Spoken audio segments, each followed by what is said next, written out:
Pakinggan mo muna ako before mo ilagay sa plato yan. Dahil literal, ang diet mo, nakakaapekto ito sa iyong nerves, sa pamamanhid at tusok-tusok. Samahan mo ako hanggang sa dulo dahil ang number 1, maraming Pilipino ang hindi nakakaalam na related pala ito sa nerve pain. Before tayo magsimula, i-comment mo muna sa baba saan mo nararanasan ang pamamanhid, tusok-tusok at pangangalay. Sa kamay mo ba, sa binte at paa? I would really love to know kung gaano kayo karami nang nakakaranas nito. Kung ikaw ay nakakaranas ng parang may apoy sa iyong paa, feeling mo parang may buhangin kahit nakaapak ka lang naman sa iyong sahig, or feeling mo hindi ka na makahawak na maayos dahil namamanhid ang iyong kamay, iwasan mo at ilimit mo ang 5 ito. Processed meat. Nako, paborito talaga itong almusal na maraming Pilipino, longganisa, tocino, hotdog at spam. Sabi mo, paminsan-minsan lang, pero try to check. Baka 3 times a week mo na itong kinakain. Alam mo, hindi talaga ito maganda para sa iyong nerves sa 2 paraan. Mataas po ito sa sodium nitrites at the same time, mataas po ito sa sodium. Ang sodium nitrites, pinipigilan nitong ang oxygen na ma-deliver sa iba't ibang bahagi ng katawan. Here is the problem. Kung ang nerve endings mo ay hindi nakakatanggap ng angkik na sapat ng oxygen, mas lumalala po ang nerve pain. At the same time, hindi alam ng karamihan na ang sodium nitrite, eventually it can form ang tinatawag natin na nitrosamine sa ating katawan. This had been linked to cancer. Not only that, it is considered as a neurotoxin. Ibig sabihin, poison po ito para sa iyong nerves. Kaya naman, next time na kumain ka ng spam, itanong mo sa iyong sarili, para lang ba ito sa aking sikmura or at the same time, sinisira ba nito ang iyong nerves? Refined carbs and high glycemic food. Alam ko at gets ko yan. Tayo mga Pilipino, ang hilig natin kumain ng white rice. 3 times tayo kumakain ng white rice. At alam mo na mabilis itong makataas ng blood sugar mo. Narinig mo na ba ang term na advanced glycation end products? This happens and this compound is formed kung ang mataas na antas ng sugar sa ating dugo, it binds with specific proteins at lipids sa ating katawan. Ang problema, kadalasan, it can also affect the myelin sheath. Ang myelin sheath po, ito po ang covering sa ating nerves. Imagine your nerves, para itong electrical wires. Pagbabalatan mo, nakukuryente ka. Same with your nerves. Pag wala ang myelin sheath, mas masakit, mas mahapde, at malina ang information na pinapadala ng nerves sa iyong utak.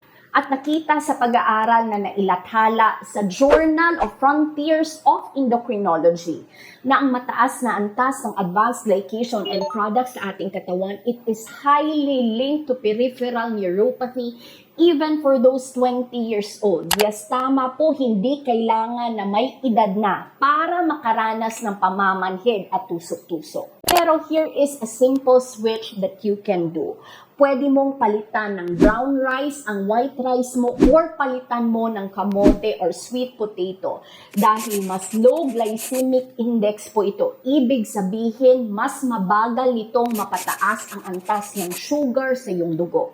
Vegetable oil and fried foods. Handa ka na ba sa hindi mo inaasahang marinig?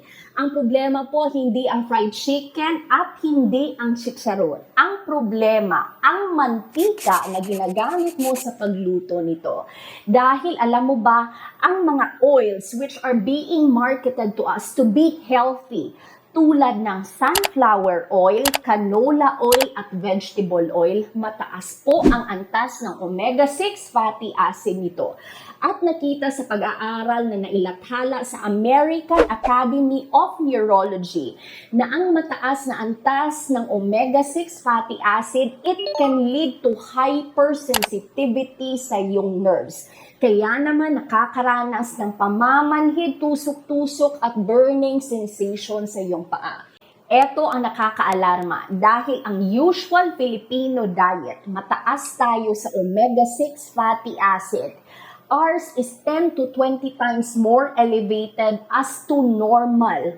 Kaya naman parang naka-constant pain mode ang iyong nerves. Simple lang ang solusyon nito. Pumunta ka sa iyong kusina, i-check mo ang mantika na ginagamit mo sa bahay at palitan mo ang vegetable oil into coconut oil. Mas mura ito at highly available dito sa Pilipinas. Gluten. Pakinggan mo muna ang science tapos ikaw na ang bahalang humusga nito.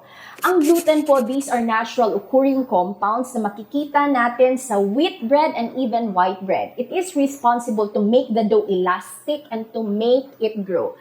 But here is the thing.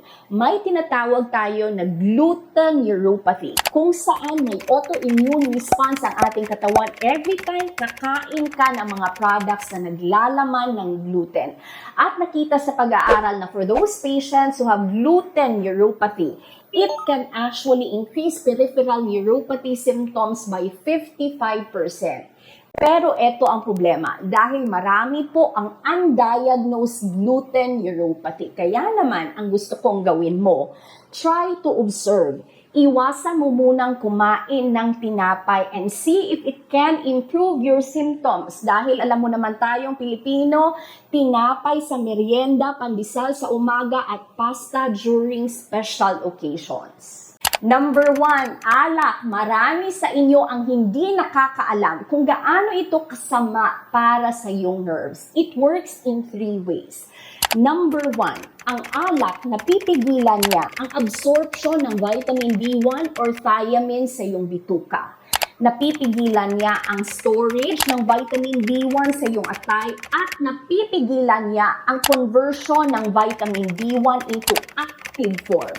Now, why does this even matter? Dahil ang vitamin B1 lang naman or ang thiamine ang pinakamahalagang vitamin for proper nerve conduction.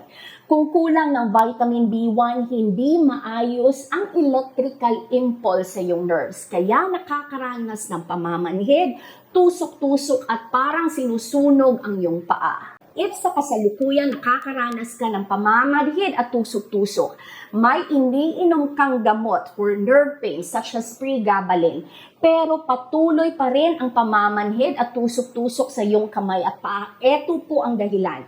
Dahil ang alcohol po, hindi mo binibigyan ng tamang pagkakataon ang iyong nerves to heal. Now, here is a bonus tip na hindi mo naririnig sa iba. You need to be mindful sa ratio ng omega-6, which is your bad type of fatty acid, and omega-3. Dahil this makes a difference for your healing. You need to have a ratio of 4:1 omega-6 and omega-3. Pero kadalasan dito tayo nagkakamali. Dahil ang omega-6 levels natin is 10 to 20 times more as that of omega-3. Kaya naman kailangan natin i-lower ang omega-6 natin to a ratio of 4:1. Sa pamamagitan ng pagpalit ng ating cooking oil, i-switch mo to coconut oil at the same time. Hindi sapat ang pagkain ng isda once a week. I-increase mo ang intake mo ng isda which is high in omega-3 fatty acids. Kung sa kasalukuyan nakakaranas ka ng pamamanhid at tusok-tusok at pagod ka nang uminom ng gamot, subukan mong ilimit ang 5 ito. Ilimit mo ang processed meat, refined carbs at high glycemic index food. Ilimit mo at iwasan mo ang vegetable oil at fried foods. Iwasan mo at ilimit ang gluten plus alcohol. You can feel the difference. If gusto mo namang malaman ang mga pagkain that will help support nerve repair, may video tayo dito, i-check mo ito. Plus, ilalagay ko na lang din ang pinaka-common na vitamin na makakatulong para sa pamamanhid at tusok-tusok. If nakaabot ka hanggang sa dulo ng video, paki-comment po kung taga saan ka dahil I would really love to know. Maraming salamat po sa panunood. I will see you on our next video. May nag-comment po dito at nakakataba talaga ng puso. Sabi niya, salamat Doc. Lagi kong kasama ang Beefreeze kahit saan ako. Pati pagtulog ko, katabi ko. Super galing po. Maraming salamat po sa feedback nyo Actually, if naghahanap ka ng natural na paraan para maibsan ang pamamanhid, makawala ng pananakit, dala ng osteoarthritis, sciatica, and even po muscle and joint pain. I-check mo ang reviews ng BeFreeze Cooling Gel sa official store natin sa Shopee at sa TikTok. One box contains 100 ml. Matagal mo na ito magagamit. Plus, ang himbing at ang sarap din ng tulog mo nito. Kaya naman hindi talaga ako nagtataka na ang daming feedbacks na natin na ang himbing ng tulog nila with BeFreeze. If gusto mong basahin ang mga reviews natin, ilalagay ko ang link sa official store natin sa Shopee at sa TikTok and see if this one is a good fit for you, especially sa minamahal nating seniors and sa ating mga working professionals. God bless you po.